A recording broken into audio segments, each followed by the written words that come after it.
Ça a été ensuite la période de de Chopier, hein, de 1978 à 1983, qui est une période aussi qui a été sans doute un peu plus courte, mais qui a été aussi riche de ses propres apports, de ses propres réflexions. Et on parle par exemple du recul de la gare.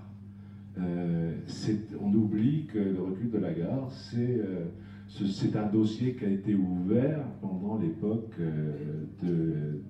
l'époque Chopier. Et ça a été réalisé beaucoup plus tard. Des réalisations de ce type sont des réalisations qui prennent beaucoup de temps, mais il n'empêche que la graine est semée, puis petit à petit elle germe.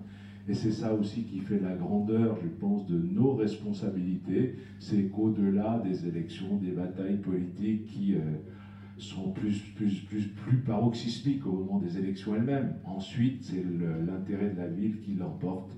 Et puis les choses continuent et se réalisent progressivement. Il y a évidemment à nouveau la deuxième période Blanchet de 1983 à 1989. Donc j'ai parlé de l'apport important de Marcel Blanchet. Et je parlais en fait de ces deux périodes. La première période, celle juste après l'élection, mais ensuite il est revenu aux affaires. Il a poursuivi l'évolution de Saint-Malo aussi.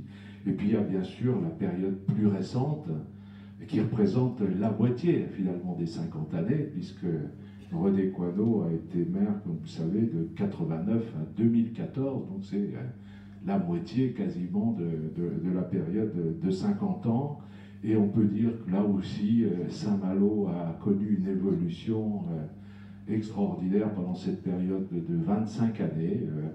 Et le Saint-Malo de 1989, donc on est sans doute beaucoup plus nombreux à se souvenir, parce que c'est plus proche, hein, donc dans la salle, des âges, on s'en souvient plus, et le Saint-Malo de 2014 avait beaucoup changé.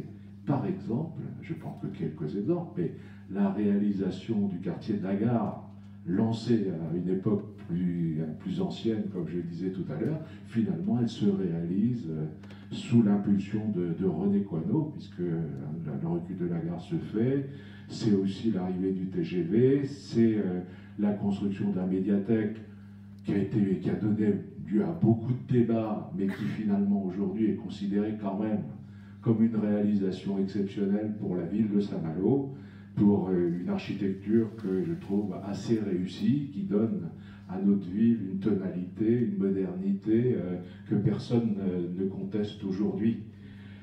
Donc tout ça, voilà, c'est cette histoire que je voulais rappeler. Je le fais trop brièvement parce qu'on pourrait y passer beaucoup de temps.